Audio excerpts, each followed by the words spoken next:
If you're having coffee with me, I'd be happy to have you join my tangle of words.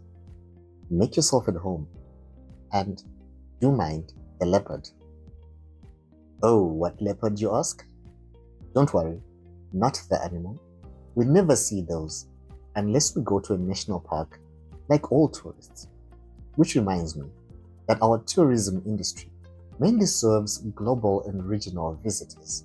But it's not surprising to find people who have never been to any of our widely recognizable attractions. But that's a tale for another day. If you're having coffee with me, I'll tell you that a few months ago, Delta Corporation expanded its beverage portfolio with the launch of Leopard Extra, a new traditional opaque beer brand with 5% alcohol marketed as the beer with the bite. It follows in the footsteps of the iconic Chibuku traditional brew by the legacy market leader, which has been steadily losing its market share to rival brand Nyati, made by the Buffalo Brewing Company, the subsidiary of the Zimbabwean conglomerate Insco Africa Limited.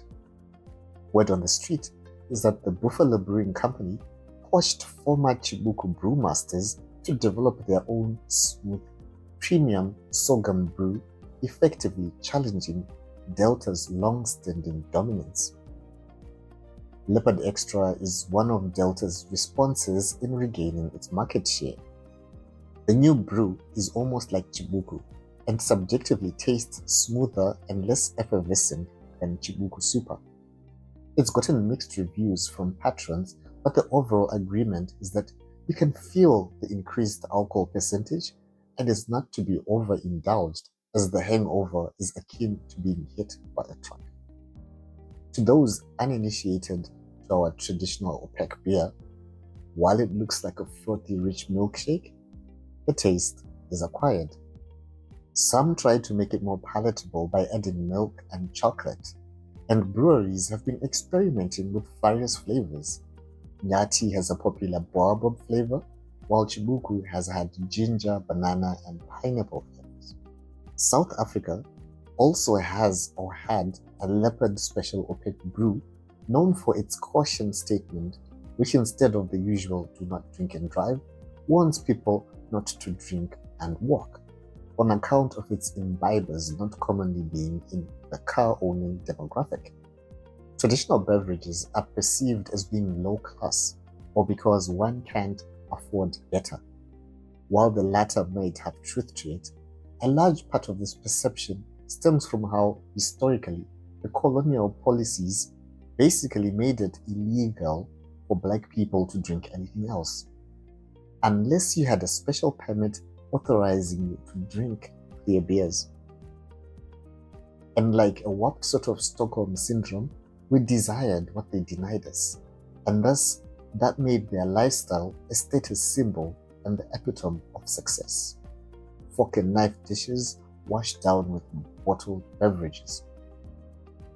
If you're having coffee with me, I'll tell you that this post has been in my draft ever since I had a brilliant idea to title it as "Oh Look, It's a Leopard," in a parody of the Lion King's Circle of Life. But I did not have $27 million laying around to pay for a lawsuit. But now that a US judge dismissed the case against Ledmore Jonasi, here we are. This whole saga could have been resolved amicably sooner had the parties involved not gotten high off the attention generated. In the old times, a council of elders would have presided over the disagreement beneath the shade of a tree over calabashes of traditional beer.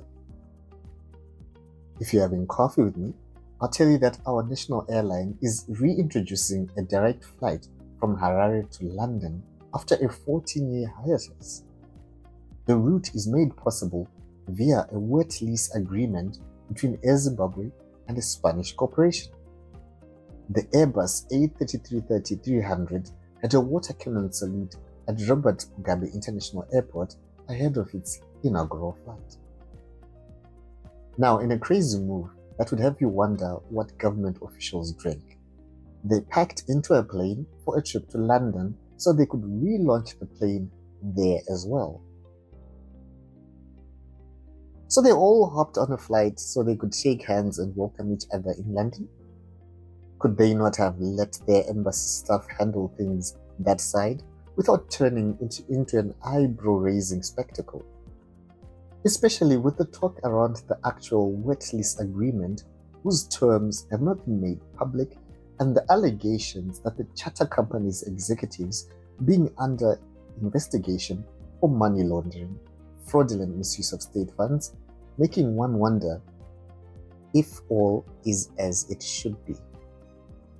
Meanwhile, a wave of civic protest is being organized for 31 July against the constitutionality of the recently signed Constitution Amendment Bill number 3.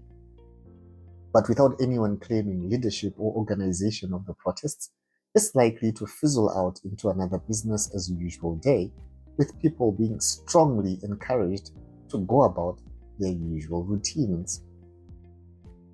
What's been happening in your neck of the woods?